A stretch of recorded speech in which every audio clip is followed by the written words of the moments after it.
ದೇವರ ಪರಿಶುದ್ಧವಾದಂತ ನಾಮಕ್ಕೆ ಕೋಟಿ ಕೋಟಿ ಸ್ತೋತ್ರಗಳನ್ನ ಸಲ್ಲಿಸುತ್ತಾ ಈ ಬೆಳಗಿನ ಜಾವದಲ್ಲಿ ಎಚ್ಚರವಾಗಿದ್ದು ಪ್ರಾರ್ಥಿಸಿ ಕಾರ್ಯಕ್ರಮಕ್ಕೆ ಹಸರಸರಾಗಿ ಕೂಡಿ ಬಂದಿರುವಂತಹ ದೇವರ ಮಂದೆಗೆ, ದೇವರ ಸಭೆಗೆ, ದೇವರ ಮಕ್ಕಳಿಗೆ, ಹಿರಿಯರಿಗೆ ಬೆಳಗಿನ ಜಾವದಲ್ಲಿ ಶುಭಾಶಯಗಳನ್ನು ಕೋರುತ್ತಾ ರಕ್ಷಕನಾದಂತ ಯೇಸು ಕ್ರಿಸ್ತನ ಮಧುರ ನಾಮದಲ್ಲಿ ಈ ಕಾರ್ಯಕ್ರಮಕ್ಕೆ ನಾನು ಸ್ವಾಗತಿಸ್ತೇನೆ. ದೇವರು ನಮ್ಮನ್ನು ಆಶೀರ್ವಾದ ಮಾಡಲಿ.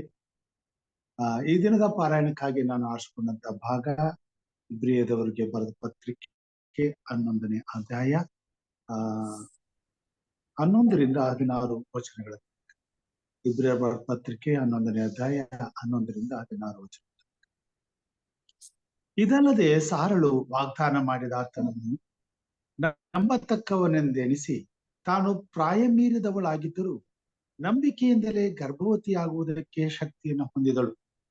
ಆದುದರಿಂದ ಮೃತಪ್ರಾಯನಾಗಿದ್ದ ಒಬ್ಬನಿಂದ ಆಕಾಶದ ನಕ್ಷತ್ರಗಳಂತೆಯೂ ಸಮುದ್ರ ತೀರದಲ್ಲಿರುವ ಉಸುಬಿನಂತೆಯೂ ಅಸಂಖ್ಯವಾಗಿ ಮಕ್ಕಳು ಹುಟ್ಟಿದರು. ಇವರೆಲ್ಲರೂ ವಾಗ್ದಾನದ ಫಲಗಳನ್ನು ಹೊಂದದೆ ಅವುಗಳನ್ನು ದೂರದಿಂದ ನೋಡಿ ಉಲ್ಲಾಸದೊಡನೆ ಹೊಂದಿಸಿ ನಂಬಿಕೆಯುಳ್ಳವರಾಗಿ ಮೃತರಾದರು. ತಾವು ಭೂಮಿಯ ಮೇಲೆ ಪರದೇಶದವರು ಪ್ರವಾಸಿಗಳು ಆಗಿದ್ದೇವೆಂದು ಒಪ್ಪಿಕೊಂಡರು. ಇಂಥ ಮಾತುಗಳನ್ನಾಡುವವರು ತಾವು ಸ್ವದೇಶವನ್ನು ಹುಡುಕುವರೆಂಬರ್ಥವನ್ನು ವ್ಯಕ್ತಪಡಿಸುತ್ತಾರೆ. ತಾವು ಹೊರಟು ಬಂದಿದ್ದ ದೇಶದ ಮೇಲೆ ಮನಸ್ಸಿಟ್ಟವರಾಗಿದ್ದರೆ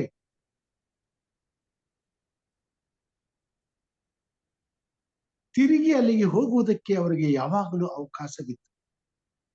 ಆದರೆ ಅವರು ಪರಲೋಕವೆಂಬ ಉತ್ತಮ ದೇಶವನ್ನು ಹಾರೈಸುವವರು. ಆದುದರಿಂದ ದೇವರು ಅವರ ದೇವರೆನಿಸಿಕೊಳ್ಳುವುದಕ್ಕೆ ನಾಚಿಕೊಳ್ಳದೆ ಅವರಿಗೋಸ್ಕರ ಪಟ್ಟಣವನ್ನು ಸಿದ್ಧ ಮಾಡಿದ್ದಾನೆ. ದೇವರು ವಾಕ್ಯ ಭಾಗವನ್ನ ಆಶೀರ್ವಾದ ಮಾಡಲಿ. ಪ್ರಾರ್ಥನೆಗಾಗಿ ನಮ್ಮ ಮಧ್ಯದಲ್ಲಿ ಈ ದಿನ ಸಹೋದರ ಡೇವಿಡ್ ಅವರಿದ್ದಾರೆ. ಅವರು ನಮ್ಮನ್ನ ಪ್ರಾರ್ಥನೆಯಲ್ಲಿ ನಡೆಸಬೇಕೆಂಬುದಾಗಿ ಕೇಳ್ಕೊ. ಹಾಲೆಲೂಯ. ಪರಿಶುದ್ಧನು ಪರಿಶುದ್ಧನು ಪರಿಶುದ್ಧನು ನಮ್ಮೆಲ್ಲರ ಕುರುಬನಾದ ಪರಲೋಕದ ನಮ್ಮ ತಂದೆಯೇ, ನಿನಗೆ ಸ್ತೋತ್ರವನ್ನು ಸಲ್ಲಿಸ್ತೀನಪ್ಪ. ನಮ್ಮ ದೇವರು ನೀನು ಒಳ್ಳೆಯವನು, ನಮ್ಮ ಜೀವಿತದಲ್ಲಿ ಒಳ್ಳೆಯದನ್ನೇ ಮಾಡುವ ದೇವರೇ, ನಿನಗೆ ಸ್ತೋತ್ರ. ಈ ಒಳ್ಳೆಯ ದಿವಸವನ್ನು ಕೊಟ್ಟು ನಿನ್ನೆ ರಾತ್ರಿ ಅಪ್ಪ ತಂದೆಯೇ ನಮಗೆ ಒಳ್ಳೆ ನಿದ್ರೆಯನ್ನು ಕೊಟ್ಟು ಈ ಬೆಳಗಿನ ಜಾವದಲ್ಲಿ ನಮ್ಮನ್ನು ಎಬ್ಬಿಸಿ ಎಚ್ಚರವಾಗಿದ್ದು ಪ್ರಾರ್ಥಿಸಿರಿ ಎಂಬ ಈ ಒಂದು ಸಭೆಯೊಳಗೆ ನಮ್ಮನ್ನು ನೀನು ಕರೆದು ತಂದಿದ್ಯಾ, ನಿನಗೆ ಸ್ತೋತ್ರ. ನಾವು ಆಗಿ ಬರಲಿಲ್ಲಪ್ಪ ತಂದೆಯೇ, ನಮ್ಮನ್ನು ಎಚ್ಚರಗೊಳಿಸಿ ಕರೆದುಕೊಂಡು ಬಂದಿದ್ಯಾ, ನಿನಗೆ ಸ್ತೋತ್ರ. ಮುಂಜಾನೆ ವೇಳೆಯಲ್ಲಿ ನಿನ್ನ ಸ್ವರವನ್ನು ಕೇಳಲು ಪ್ರಾರ್ಥಿಸಲು, ಹೌದಪ್ಪ ತಂದೆಯೇ, ನಿನ್ನಲ್ಲಿ ವಿಜ್ಞಾಪನೆಗಳನ್ನು ಸಲ್ಲಿಸಲು ನಾವು ಮುಂದೆ ಬಂದಿದ್ದೇವೆ. ಹೌದಪ್ಪ ತಂದೆಯೇ, ನಿನಗೆ ಸ್ತೋತ್ರ. ಇವತ್ತಿನ ದಿವಸದಲ್ಲಿ ಅಪ್ಪ ತಂದೆಯೇ ನಾವು ನಮ್ಮನ್ನು ನಿನ್ನ ಕರಗಳಿಗೆ ಸಮರ್ಪಿಸ್ತೇನೆ ಅಪ್ಪ ತಂದೆ. ಬಂದು ಸೇರಿದಂತ ಎಲ್ಲರನ್ನು ನಜರೇತಿನ ಯೇಸು ಕ್ರಿಸ್ತನ ನಾಮದಲ್ಲಿ ವಂದಿಸುತ್ತಾ ಎಲ್ಲರನ್ನು ಅಪ್ಪ ತಂದೆ ನಜರೇತಿನ ಯೇಸು ಕ್ರಿಸ್ತನ ನಾಮದಲ್ಲಿ ಆಶೀರ್ವದಿಸಬೇಕೆಂತ ನಿನ್ನಲ್ಲಿ ಬೇಡಿಕೊಳ್ಳುತ್ತೇನೆ ರಾಜ. ಹೌದಪ್ಪ ತಂದೆ, ಪ್ರತ್ಯೇಕವಾಗಿ ನಿನ್ನ ವಾಕ್ಯಗಳನ್ನು ಕೊಡುವಂತ ಸೇವಕರನ್ನು ಆಶೀರ್ವದಿಸಪ್ಪ. ಇವತ್ತಿನ ದಿವಸದಲ್ಲಿ ನಮಗೆ ಹೌದಪ್ಪ ತಂದೆ ಯಾವ ಮನ್ನವನ್ನು ಕೊಡುತ್ತೀವಪ್ಪ ತಂದೆ, ಅದನ್ನು ಸೇವಿಸಿ ನಾವು ನಿನಗೋಸ್ಕರ ಜೀವಿಸುವ ಹಾಗೆ ಅಪ್ಪ ತಂದೆ ನೀನು ನಡೆಸಬೇಕು ಅಂತ ನಿನ್ನಲ್ಲಿ ಬೇಡಿಕೊಳ್ಳುತ್ತೇನೆ ರಾಜ. ನಿನಗೆ ಸ್ತೋತ್ರವಾಗಲಿ, ನಿನಗೆ ಮಹಿಮೆ ಆಗಲಿ, ನಿನಗೆ ಆರಾಧನೆ ಆಗಲಿ ಅಪ್ಪ ತಂದೆ. ಅಪ್ಪ ತಂದೆ, ಪ್ರತ್ಯೇಕವಾಗಿ ಅಪ್ಪ ತಂದೆ ಸೇವಕರ ಮುಖಾಂತರ ನೀನು ನಮ್ಮ ಜೀವಿತದಲ್ಲಿ ಮಾತನಾಡೋದಕ್ಕಾಗಿ ಸ್ತೋತ್ರ. ಸೇವಕರನ್ನು ಅಭಿಷೇಕಿಸು, ಆಶೀರ್ವದಿಸು. ನಿನ್ನ ವಚನಗಳನ್ನು ಹೇಳುವಾಗ ನೀನೇ ಅವರಿಗೆ ಬಾಯಿಯಾಗಿ ಅಪ್ಪ ತಂದೆ ನಮ್ಮ ಜೀವಿತದಲ್ಲಿ ನೀನು ಮಾತನಾಡುವಂತ ನಿನ್ನಲ್ಲಿ ಬೇಡಿಕೊಳ್ಳುತ್ತೇನೆ ರಾಜ. ನಿನಗೆ ಸ್ತೋತ್ರವಾಗಲಿ. ಎಲ್ಲವನ್ನು ನಿನ್ನ ಕರಗಳಿಗೆ ಸಮರ್ಪಿಸ್ತೇನೆ ಅಪ್ಪ ತಂದೆ.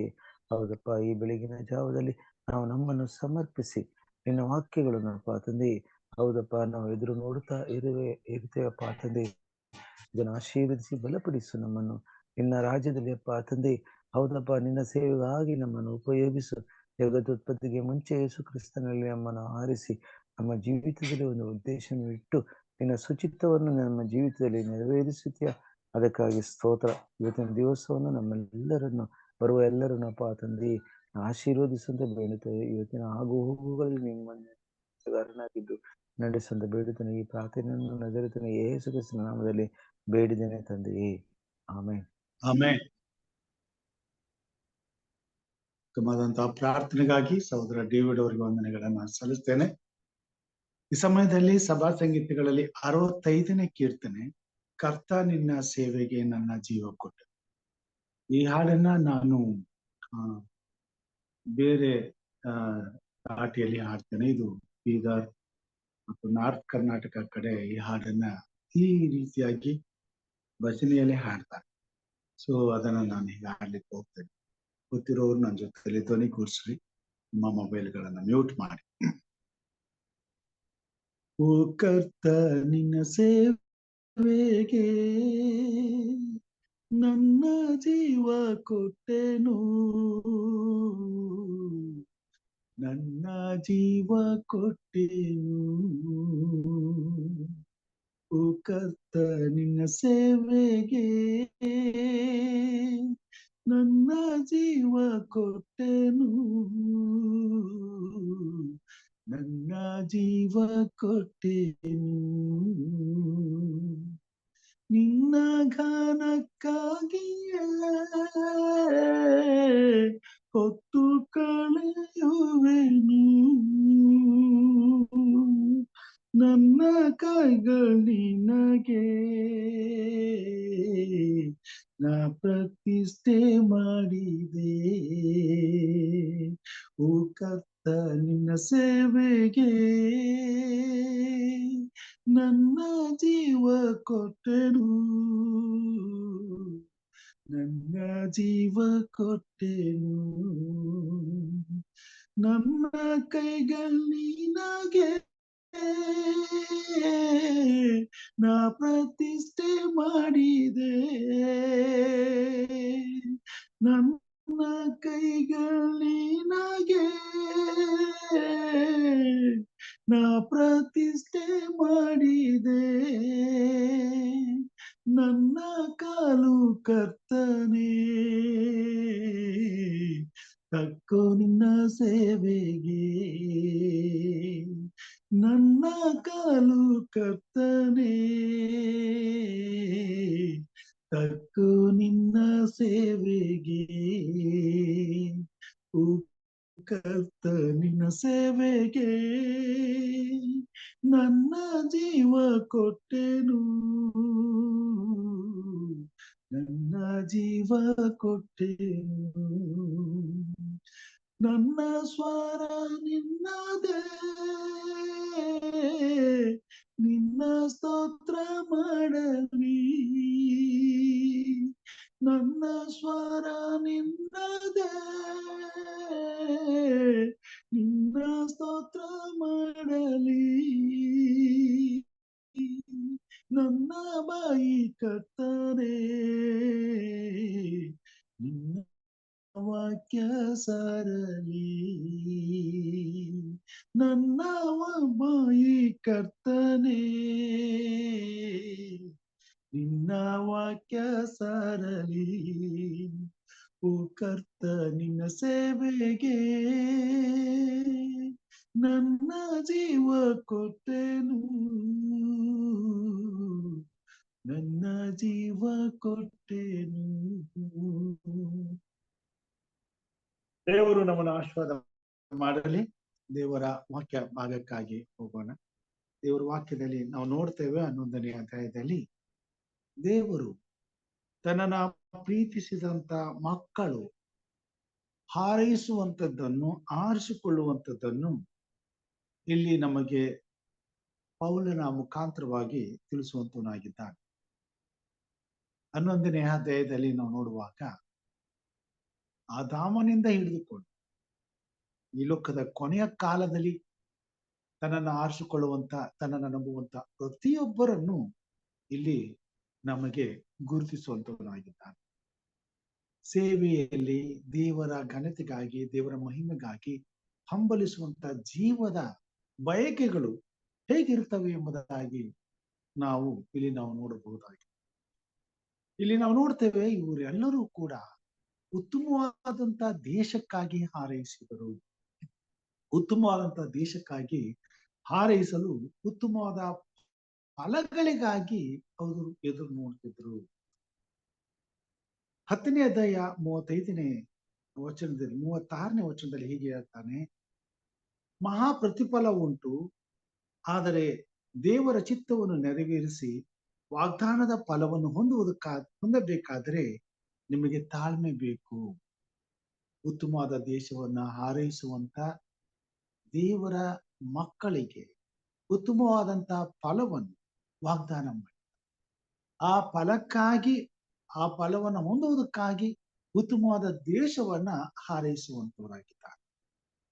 ಉತ್ತಮವಾದಂತಹ ದೇಶದಲ್ಲಿ ಉತ್ತಮವಾದಂತಹ ಫಲವನ್ನ ಹಾರೈಸಲು ಬಯಸುವಂತ ಪ್ರತಿಯೊಬ್ಬರು ಆ ಗಳಿಗೆ ಬಂದಾಗ ಆ ಫಲವನ್ನು ಹೊಂದಬೇಕಾದರೆ ಅಲ್ಲಿ ನಮಗೆ ಆ ಉತ್ತಮವಾದ ಫಲಗಳು ಸಿಗಬೇಕಾದ್ರೆ ಆ ಉತ್ತಮವಾದ ಫಲಕ್ಕಾಗಿ ಈ ಭೂಮಿ ಮೇಲೆ ನಾವು ಕಾರ್ಯ ಮಾಡಬೇಕಾಗ ದೇವರ ವಾಕ್ಯದಲ್ಲಿ ನಾವು ನೋಡ್ತೇವೆ, ಪರಲೋಕ ರಾಜ್ಯದಲ್ಲಿ ನಿಮ್ಮ ಗಂಟುಗಳನ್ನ ಸಿದ್ಧ ಮಾಡ್ತೀವಿ. ಇಲ್ಲಿ ನಾವು ಆ ಫಲವನ್ನ ಹೊಂದಬೇಕಾದ್ರೆ ಅಂದು ಈ ಭೂಮಿ ಮೇಲೆ ನಮಗಿರುವಂತ ಈ ಸಮಯಗಳನ್ನ ಆ ಫಲಕ್ಕಾಗಿ ಬೇಕಾದಂತ ಗಂಟುಗಳನ್ನ ಸಿದ್ಧ ಮಾಡ್ಕೊಳ್ಬೇಕ. ಆ ಫಲಕ್ಕಾಗಿ ಸಿದ್ಧವಾಗ್ಬೇಕ. ಅದು ಹೇಗೆ? ದೇವರ ವಾಕ್ಯದಲ್ಲಿ ನಾವು ನೋಡ್ತೀವಿ, ನುಂಡರು ಕುಡಿದ್ರು ಮತ್ತೇನು ಮಾಡಿದ್ರು ದೇವರ ಘನತೆಗಾಗಿ ಮಾಡಿ.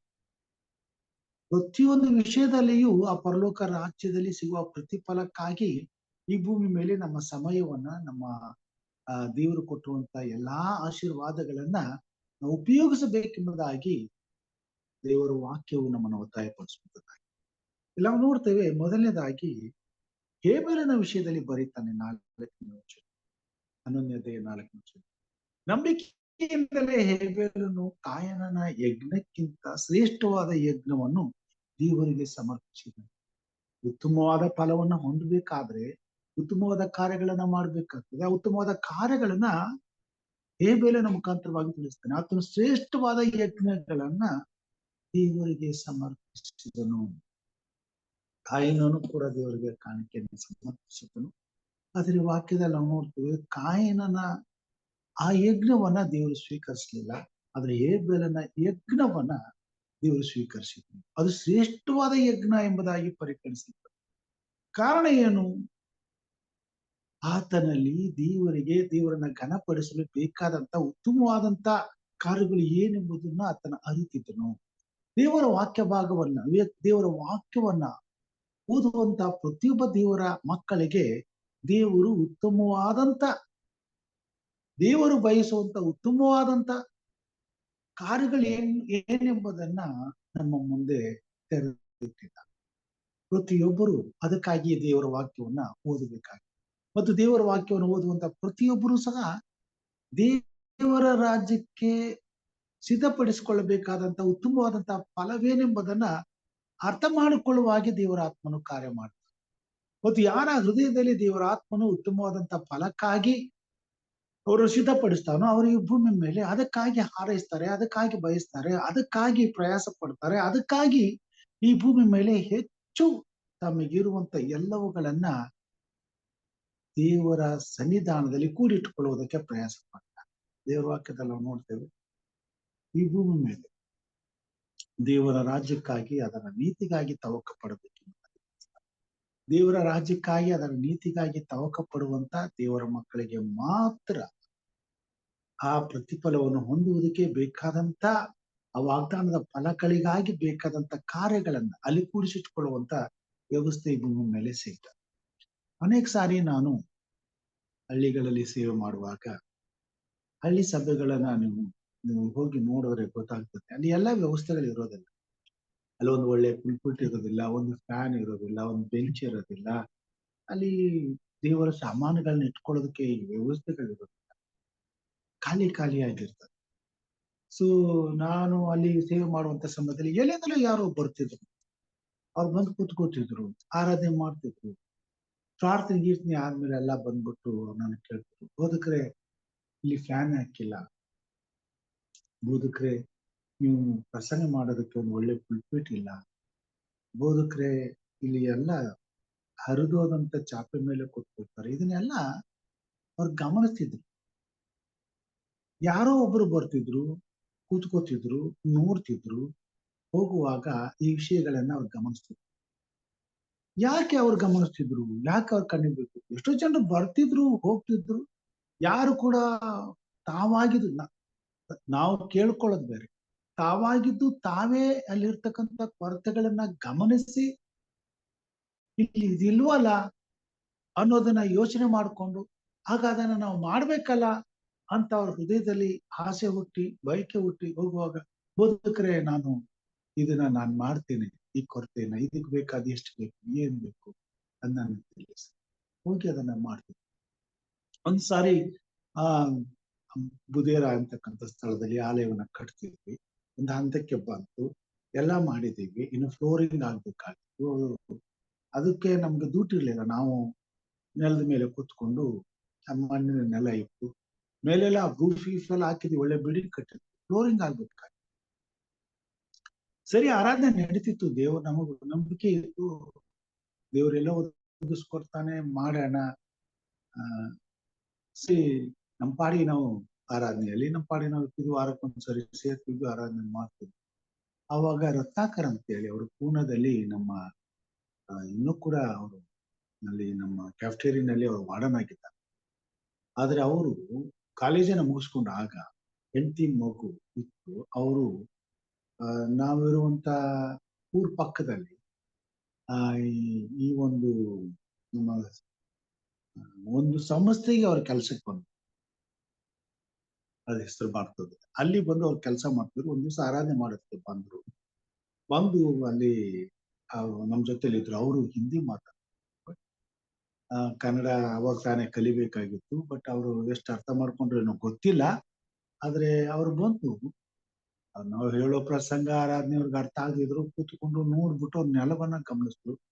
ಅದೆಲ್ಲ ಆದ್ಮೇಲೆ ಬಂದು ನಾನು ಕೇಳಿದ್ರು, ಬೋಧಕ್ರೆ ಯಾಕೆ ನಾನಿಲ್ಲ, ಇಷ್ಟ ಆಗಿದೆ, ಇದ್ ಮಾಡ್ಬೇಕು, ಏನ್ ಮಾಡ್ತಾ ಇದ್ದೀನಿ. ಅವ್ರು ಹೇಳಿದ್ರು, ಇದನ್ನ ನಾನು ಮಾಡಿಸ್ಕೊಡ್ತೀನಿ. ನಾನು ಖುಷಿ ಪಟ್ಟೆ. ಅವರು ಅದಕ್ಕೆ ಎಷ್ಟು ಬೇಕು ಅಷ್ಟೆಲ್ಲವನ್ನ ಕೊಟ್ರು. ಕಲ್ಲನ್ನ ಉತ್ತಮವಾದಂತ ಈ ಮಾರ್ಬಲ್ ಸ್ಟೋನ್ಸ್ ನೇ ಹಾಕಿಸ್ಕೊಟ್ರು. ಇವತ್ತು ನಾನು ಅನಿಸ್ಕೊಟ್ಟು ಒಂದ್ ದಿವಸ ಅವ್ರು ನನ್ನ ಮನೆಗೆ ಇನ್ವೈಟ್ ಮಾಡಿ, ಅಲ್ಲಿ ಅವ್ರ ಮನೆಗೆ ಹೋದೆ. ಒಂದ್ ಸಣ್ಣ ಬರ್ತ್ಡೇ ಇತ್ತು ಅವ್ರ ಮಗು. ಪ್ರಾರ್ಥನೆ ಮಾಡುವಾಗ ಅಲ್ಲ ನೋಡ್ತೀನಿ, ಅವ್ರಿಗೆ ಹಾಸ್ಕೊಳ್ಳೋದಕ್ಕೆ ಚಾಪೆ ಇಲ್ಲ. ನಾನ್ ತಿಳ್ಕೊಂಡೆ ಅವ್ರು ದೊಡ್ಡ ಶ್ರೀಮಂತರೇನು. ನಾನು ಹೋಗಿ ಒಂದ್ ಸಣ್ಣ ಕುರ್ಚಿ ಮೇಲೆ ಕೂರ್ಸಿದ್ರು. ಅವಾಗ ತಾನೇ ಬಂದು ಸೆಟ್ಲ್ ಆಗ್ತಿದ್ರು. ಸರಿ, ನಾನು ಪ್ರಾರ್ಥನೆ ಮಾಡ್ಬಿಟ್ಟು ಬಂದ್ಬಿಟ್ಟೆ. ಬಂದ್ಮೇಲೆ ನಾನು ಯೋಚನೆ ಮಾಡ್ದೆ, ಇಷ್ಟೊಂದು ದುಡ್ಡು ಕೊಟ್ನಲ್ಲ ಈಗ. ಆಮೇಲೆ ನಾನು ಕೇಳ್ದೆ, ಹೆಂಗೆ, ಏನ್ ಮಾಡುದು? ಇಲ್ಲ ಪಾಸ್ಟ್ರೆ, ನನ್ನ ಸಂಬಳನೆಲ್ಲ ನಾನು ಸ್ವಲ್ಪ ಆ ಕಷ್ಟ ಆದ್ರೂ ಚಿಂತೆ ಇಲ್ಲ, ಅಲ್ಲಿ ಬಂದು ಅದ್ ಮಾಡ್ಬೇಕು ಅನ್ಸ್ತು, ನಾನು ಕೊಟ್ಬಿಟ್ಟೆ. ಇದನ್ನ ಹೇಗ್ ಬಂತು, ಇಂಥ ಮನ್ಸು ಹೇಗ್ ಬಂತು? ಈ ರೀತಿ ಆಲೋಚನೆಗಳೇ. ಉತ್ತಮವಾದಂತಹ ಫಲಗಳನ್ನ ಹೊಂದಬೇಕಾದ್ರೆ, ಉತ್ತಮವಾದಂತಹ ಕಾರ್ಯಗಳನ್ನ ಮಾಡುವಂತ ಅವಕಾಶಗಳು ನಮ್ಗೆ ಸಿಗ್ತದೆ. ಅದನ್ನ ಎಲ್ಲರೂ ಪಡ್ಕೊಳಕ್ ಆಗೋದಿಲ್ಲ, ಆದ್ರೆ ಕೆಲವೊಬ್ಬರಿಗೆ ಮಾತ್ರ ಸಿಗ್ತದೆ. ಹೃದಯಗಳು ಅದನ್ನೇ ಬಯಸ್ತಾರೆ. ಭೂಮಿ ಮೇಲೆ ಅವರು ಬೇಕಾದನ್ನ, ಆ ಸಂಬಳಗಳನ್ನ, ಆ ದುಡ್ಡನ್ನ ಉಪಯೋಗಿಸ್ಕೊಂಡು ಮನೆಗ್ ಬೇಕಾದನ್ನ ತೆಗೆದುಕೋಬಹುದಾಗಿತ್ತು, ಖುಷಿ ಪಡ್ಬೋದಾಗಿತ್ತು, ಘನತೆ ಗೌರವದ ಬಗ್ಗೆ ಯೋಚನೆ ಮಾಡ್ಬೋದಾಗಿತ್ತು. ಅದ್ರ ಬಗ್ಗೆ ಏನು ಯೋಚನೆ ಮಾಡಿಲ್ಲ. ಸಭೆಯ ಕೊರತೆಯನ್ನ ನೀಗಿಸ್ಬಿಟ್ಟು ನನಗೆ ಬಹಳ ಖುಷಿ ಆಯ್ತು. ಪ್ರಿಯ ಸಹೋದರ ಸಹೋದರರೇ, ದೇವರ ವಾಗ್ದಾನದ ಫಲಗಳನ್ನ ಹೊಂದಬೇಕಾದ್ರೆ, ಉತ್ತಮವಾದಂತಹ ಫಲಗಳನ್ನ ನಾವು ಹೊಂದಬೇಕಾದ್ರೆ, ಉತ್ತಮವಾದ ದೇಶವನ್ನ ನಾವು ಹಾರೈಸೋರಾಗಿದ್ರೆ, ಈ ಭೂಮಿ ಮೇಲೆ ದೇವರ ರಾಜ್ಯಕ್ಕೆ ಉತ್ತಮವಾದಂತ ಕಾರ್ಯಗಳನ್ನ, ಅಂತವರನ್ನ ತಾನೇ ದೇವರ ಮೆಚ್ಚುತ್ತಾನೆ. ಅಂತವರಿಗೆ ತಾನೇ ಅಂತ ವಾಗ್ದಾನದ ಫಲಗಳು ಸಿಗ್ತದೆ. ಅದು ಕಾಯನಿಗೆ ಸಿಕ್ತು, ಹೇಬೆಲನಿಗೆ ಸಿಕ್ತು. ಹಾಗೆ ಈ ಭೂಮಿ ಮೇಲೆ ಎಷ್ಟೋ ಜನರು ದೇವ್ರನ್ನ ಅಂಗೀಕಾರ ಮಾಡ್ಕೊಳ್ತಾರೆ, ದೇವ್ರನ್ನ ಪ್ರೀತಿ ಮಾಡ್ತಾರೆ. ಉತ್ತಮವಾದ ಫಲಕ್ಕಾಗಿ ದುಡಿಯುವಂತವ್ರು, ಉತ್ತಮವಾದಂತ ಫಲಕ್ಕಾಗಿ ಹಾರೈಸುವಂತವ್ರು, ಉತ್ತಮವಾದಂತ ಫಲಕ್ಕಾಗಿ ತಮ್ಮ ಗಂಟುಗಳನ್ನು ಸಿದ್ಧ ಮಾಡ್ಕೊಳ್ತಾರೆ ಬಹಳ. ಆದರೆ ತನ್ನನ್ನು ನಂಬುವಂತ ಪ್ರತಿಯೊಬ್ಬ ದೇವರ ಮಗಳು ಆ ಉತ್ತಮವಾದ ಫಲಕ್ಕಾಗಿ ಹಾರೈಸಬೇಕು. ಆ ಉತ್ತಮವಾದ ದೇಶದಲ್ಲಿ ಆ ಉತ್ತಮವಾದ ಫಲವನ್ನು ಹೊಂದಬೇಕೆಂಬುದಾಗಿ ದೇವರು ಚಿತ್ತವಾಗಿದೆ. ಅದಕ್ಕಾಗಿ ನಮ್ಮನ್ನ ಬಲಪಡಿಸುವಾಗ ನಮ್ಮ ಹೃದಯಗಳಲ್ಲಿ ದೇವರ ಆತ್ಮನು ಅಂತ ಕಾರ್ಯಗಳನ್ನ ಮಾಡಿ, ಈ ಕೊನೆ ಕಾಲದಲ್ಲಿ ಎಷ್ಟೋ ಕೊರತೆಗಳಿವೆ, ಆ ಕೊರತೆಗಳು ನಮ್ಮ ಕಣ್ಣಿಗೆ ಬೀಳಿ ಅವುಗಳನ್ನ ನೀಗಿಸುವಂತ ಮನಸ್ಸನ್ನ, ಶಕ್ತಿಯನ್ನ, ಬಲವನ್ನ ದೇವರ ಮಕ್ಕಳಿಗೆ ಕೊಡ್ಲಿ ಅಂತಕ್ಕಂಥದ್ದು ನನ್ನ ಪ್ರಾರ್ಥನೆ. ದೇವರು ನಮ್ಮನ್ನು ಆಶೀರ್ವಾದ ಮಾಡಲಿ. ಅಂತ ಒಂದು ಹೃದಯವನ್ನ, ಅಂತ ಆಲೋಚನೆಗಳನ್ನ, ಅಂತ ಬಯಕೆಗಳನ್ನ ನಮ್ಮ ಜೀವಿತದಲ್ಲಿ ತುಂಬಲಿ. ಪ್ರತಿಯೊಬ್ಬ ದೇವರ ಮಕ್ಕಳ, ದೇವರ ವಿಶ್ವಾಸಗಳ ಜೀವಿತದಲ್ಲಿ ಪವಿತ್ರಾತ್ಮ ದೇವರು ಅಂತ ಬಯಕೆಗಳು ತುಂಬಿ ತುಳುಕುವಂತೆ ಮತ್ತು ಅವರ ಕೈಗಳು ಅಂತ ಬಯಕೆಗಳನ್ನ ಕಾರ್ಯ ಸಾಧಿಸ್ಲಿಕ್ಕಾಗುವಂತೆ ಬಲಪಡಿಸಲಿ ಎಂಬುದಾಗಿ ದೇವರ ವಾಕ್ಯಗಳನ್ನ ಆಶೀರ್ವಾದ ಮಾಡಲಿ. ನಾವೀಗ ಪ್ರಾರ್ಥನೆ ವಿಜ್ಞಾಪನೆಗಳಿಗೆ ಹೋಗೋಣ. ಆ ಪ್ರಾರ್ಥನೆ ವಿಜ್ಞಾಪನೆಗಳನ್ನ ಮಾಡ್ಬೇಕಾದವರು ಸಹೋದರಿ ಆನೆಯವರು ಪ್ರಾರ್ಥನೆ ಮಾಡ್ಬೇಕೆಂದಾಗಿ ಕೇಳ್ಕೊಳ್ತೇನೆ. ನೀವು ಪ್ರಾರ್ಥನೆ ಮಾಡ್ಬೇಕಾದಂತ ವಿಷಯಗಳು ಹೀಗಿದೆ. ಜಯರಾಮ್ ಅವರ ಹೃದಯದ ಆಪರೇಷನ್ ಆಗಿದೆ, ಅವ್ರಿಗೋಸ್ಕರ ಪ್ರಾರ್ಥನೆ. ವೆಂಕಟೇಶ್ ಅವರ ಕಾಲು ಶುಗರ್ ಇಂದ ಅವರು ಕಾಲು ಕಳೆದುಕೊಳ್ಳುವಂತ ಪರಿಸ್ಥಿತಿ ಇದೆ. ದೇವರು ಅವ್ರನ್ನ ಮುಟ್ಲಿ, ಗುಣಪಡಿಸಲಿ ಎಂಬುದಾಗಿ ಪ್ರಾರ್ಥನೆ ಮಾಡ್ರಿ. ನಿರ್ಮಲಾ ಫ್ರಾನ್ಸಿಸ್ ಅವರು ಅವರಿಗೆ ಅಸ್ವಸ್ಥರಾಗಿದ್ದಾರೆ, ಬಹಳ ಕ್ರಿಟಿಕಲ್ ಕಂಡೀಷನ್ ಇದ್ದಾರೆ ಎಂಬುದಾಗಿ ತಿಳಿಸಿದ್ದಾರೆ. ಅವ್ರಿಗೋಸ್ಕರ ಪ್ರಾರ್ಥಿಸಬೇಕೆಂಬುದಾಗಿ ಕೇಳ್ಕೊಳ್ತೇನೆ. ಹಾಗೆ ಯಾದಗಿರಿನಲ್ಲಿ ಸುವಾರ್ತೆ ಸಾರ್ಲಿಕ್ಕೆ ಹೋದಾಗ ಇಬ್ಬರು ಮಹಿಳೆಯನ್ನು ಅರೆಸ್ಟ್ ಮಾಡಿದ್ದಾರೆ. ಅವ್ರಿಗೆ ಏನಾಯ್ತು ಅನ್ನೋದು ಇನ್ನೂ ಗೊತ್ತಾಗ್ಲಿಲ್ಲ. ಅವ್ರ ಬಿಡುಗಡೆಗಾಗಿ ಅವ್ರಿಗೇನು ತೊಂದರೆ ಆಗದ ಹಾಗೆ ಕಾಪಾಡ್ಲಿ ಎಂಬುದಾಗಿ ಪ್ರಾರ್ಥನೆ ಮಾಡ್ಬೇಕೆಂಬುದಾಗಿ ಕೇಳ್ಕೊಳ್ತೇನೆ. ದಯಮಾಡಿ ಇದನ್ನ ನೋಟ್ ಮಾಡ್ಕೊಂಡ್ರೆ ಒಳ್ಳೇದು. ಮತ್ತೆ ಈಗಾಗಲೇ ನಿಮಗೆ ಗೊತ್ತುಂಟು, ಪ್ರತೀಕ್, ಮಹಮ್ಮದಿ, ಆದ್ಯ, ಈ ಮಕ್ಕಳಿಗಾಗಿ ಪ್ರಾರ್ಥನೆ ಮಾಡ್ರಿ. ಅವ್ರು ಆರೋಗ್ಯವಾಗಿದ್ದಾರೆ, ಆದ್ರೆ ಅವ್ರ ತಂದೆ ತಾಯಿಗಳು ಅವ್ರಿಗೋಸ್ಕರ ಪ್ರಾರ್ಥನೆ ಮಾಡ್ರಿ ಎಂಬುದಾಗಿ ಕೇಳ್ಕೊಂಡಿದ್ದಾರೆ. ಅವ್ರು ಕ್ಯಾನ್ಸರ್ ಕಾಯಿಲೆಯಿಂದ ಬಳಲ್ತಿದ್ದಂತ ಮಕ್ಕಳು, ಆದ್ಯ ಬಂದ್ಬಿಟ್ಟಿದೆ ಫಿಟ್ಸ್ ಕಾಯಿಲೆಯಿಂದ ಬಳಲ್ತಿದ್ದಂತ ಮಕ್ಕಳು, ಅವ್ರಿಗೋಸ್ಕರ ಪ್ರಾರ್ಥನೆ ಮಾಡ್ಬೇಕೆಂದ ಕೇಳ್ತಾರೆ. ಮತ್ತು ಲಕ್ಷ್ಮಿ ಧಾರವಾಡದಲ್ಲಿ, ಆ ಮಗಳಿಗೆ ಏನೋ ತೊಂದರೆ ಆಗಿದೆ. ದಿನ ಎಡಗಾಲು, ಎಡಕೈ, ಎಡಭಾಗದಲ್ಲಿ ದಿನ ಬಾಧೆ ಇದೆ, ನೋಯ್ತದೆ, ಸರಿ ಊಟ ಮಾಡಕ್ಕಾಗಲ್ಲ, ನಿದ್ರೆ ಮಾಡಕ್ಕಾಗೋದಿಲ್ಲ, ಪ್ರಾರ್ಥನೆ ಮಾಡಿ ಎಂಬುದಾಗಿ ಕೇಳ್ಕೊಂಡಿದ್ದಾರೆ. ಅವ್ರಿಗೋಸ್ಕರ ಪ್ರಾರ್ಥನೆ ಮಾಡ್ಬೇಕು.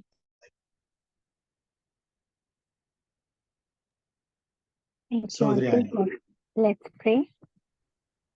Our most gracious, loving Heavenly Father, I thank you, Lord, for this wonderful time and hour that you have given to us to come before thy presence to seek your blessings, your love, your Holy Spirit, the healing power of Father. Thank you, Jesus, for waking all us this beautiful morning to come before thy presence, to thank you, to praise you, to be very grateful to you for every blessings that you have done in our life. Help us to count our blessings and name them one by one, Father. Thank you, Jesus, for adding another day in our life, Lord. Living Lord, your love has held each and every one of them that who are sick and the suffering, Lord. Now may your hope and healing lead each and every children quickly to place a restoration, O Lord. The oil of your healing flows through each and every children like a living stream. We choose to bathe this clear waters each day, Father. We will keep our eyes on you and trust in you that you fully recover these children, oh Father. Pray for Uncle Jairam, Lord Jesus. He's been through a heart surgery, Lord. We need your healing mercy upon that uncle so that he will touch and heal and strengthen him. Remove all the worries, the anxieties that he is going through, Father. Thank you, Lord, that you made the surgery successful. Thank you for the doctors and the nurses and every equipment they used for the surgery, Lord. Thank you for every successful thing that you have done in his life and brought him back home safely. Thank you and praise you, Father. Bless their and their family abundantly. Pray for Uncle Venkatesh too, as he's lost 2 toes due to diabetes, oh Father in heaven.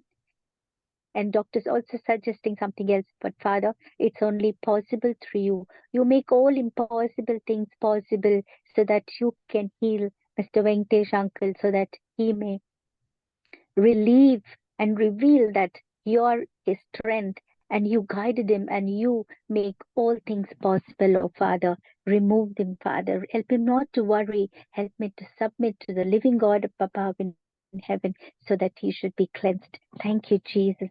Praise you, Father. I pray for Lakshmi, Father in heaven. Lord, as she is physically not keeping well, she's so tired, not able to sleep, not able to have a food, and she's in pain, dear Jesus. Lord, you are a divine physician and healer of every sickness, Father.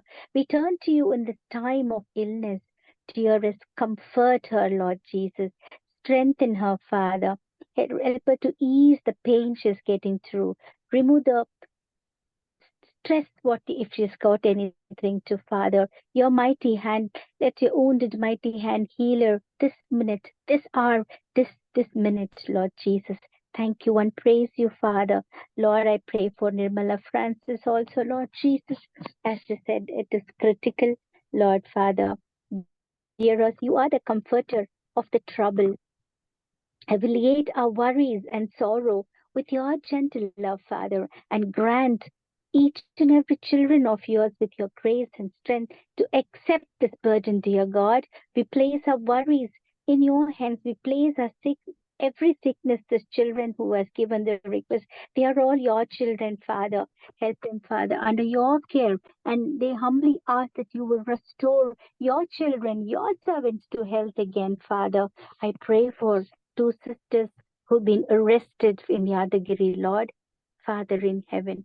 They are your children who's gone there to spread the gospel, Father. They have left their families and their loved ones behind as they come here, but people have arrested them, Lord Jesus. Be with all the police officers. Help them to control themselves. Help them not to harm them or hurt them, oh Lord Jesus.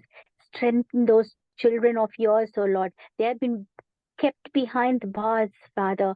Lord, you be an angel in them, Father. Give your angels charge over them, Father. Spread your loving wings and protect them, Lord Jesus. Let nobody harm them. Let no Satan temptation come. Be with the officers. Be with the police people, oh Father. Lord, taking 2 girls, children of yours in the custody, they won't be safe. But through your power of love, through your beautiful wings that you have covered them and safeguard them, Lord Jesus. Their families are worried. We are worried. We have no news about them, Father. We feel that they are safe under in the arms of Jesus. Thank you, Father. Thank you, Lord. We surrender these children under thy precious wounded feet. Help them to return back homely. Thank you, Father. Praise you, Lord Jesus. I once again submit Pratik, Mohammadin, Adya, Lord Jesus. Father, they're being healed by your power of love, but parents are still worried about them. Help them not to worry, Father, because you are there to guide them, to protect them and heal them. You are a doctor, you are a surgeon, you are a medicine, and you are a healer, Father. You make everything beautiful under this on this earth, Father. Bless those little children. Help them not to worry. Arya, they've been suffering with seizures, Lord. Shower your Holy Spirit upon her, guide her and bless her and heal her, Lord. I know you are a loving God who hears us when we cry out for help. Father, please restore each and every children your health, just as your Son has compassion for the affected, Lord Jesus. We ask that you would pity on every little children who is here, Lord. Bless them with the healing power. Heavenly Father, we come to you in the name of the Lord and Savior Jesus Christ. Your word says, if you ask anything in my name, you will do it. So Lord, we come to you to heal Pratik, Mohammadin, Adya, Nirmala Francis, Venkatesh Uncle, Jairam Uncle, Lakshmi, and 2 sisters who've been arrested, Lord Father. Lord, say sickness and diseases have no power over me because God sent his word and healed accordingly, Father. Thank you, Lord Jesus. Today, we left you this beautiful voice that you would hear us. Bless every soul who's present here today, Father in heaven. I pray for Uncle Raju for the wonderful message that he has shared to us, Father. Thank you, Lord, that every word that flew is just from you, Father. Open the door of our hearts so that we may put them into practice, Lord. I pray for Uncle David. Bless him and his family abundantly. Remove all the worries, the anxiety, the stress, the disappointments in his life. Strengthen him, Father. Only you can lift him up, Lord Jesus. I pray for Hemalata Auntie, Father. Thank you, Lord, for bringing her to this family once again. Thank you, Jesus. Bless Auntie with good health. Strengthen her, guide her, and bless every family members and touch them abundantly, Father. Give your angels charge over them, Lord. I pray for Uncle Lokesh, Father. Be with him and guide him and bless him with good health. Bless him and his family, Lord Jesus. Help each and every one of us to come before thy presence. Open the door of our heart, Father. Forgive all the sins that we have committed. Grant a place in your eternal kingdom. In Jesus' precious name I pray. Amen. Amen. ಪರಲೋಕದ ಪ್ರಾರ್ಥನೆ ಮಾಡಿಕೊಳ್ಳೋಣ. ಪರಲೋಕದಲ್ಲಿರುವ ನಮ್ಮ ತಂದೆ, ನಿನ್ನ ನಾಮವು ಪರಿಶುದ್ಧವೆಂದು ಎಣಿಸಲ್ಪಡಲಿ, ನಿನ್ನ ರಾಜ್ಯವು ಬರಲಿ, ನಿನ್ನ ಚಿತ್ತವು ಪರಲೋಕದಲ್ಲಿ ನೆರವೇರುವ ಪ್ರಕಾರ ಭೂಲೋಕದಲ್ಲಿ ನೆರವೇರಲಿ. ನಮ್ಮ ದಿನದ ಆಹಾರವನ್ನು ಇವತ್ತು ನಮ್ಗೆ ದಯಪಾಲಿಸಿಕೊಡು. ನಮಗೆ ತಪ್ಪು ಮಾಡಿದವರು ನಾವು ಕ್ಷಮಿಸಿದಂತೆ ನಮ್ಮ ತಪ್ಪುಗಳನ್ನು ಕ್ಷಮಿಸು. ನಮ್ಮನ್ನು ಶೋಧನೆಯೊಳಗೆ ಸೇರಿಸದೆ ಕೇಡಿನಿಂದ ತಪ್ಪಿಸು.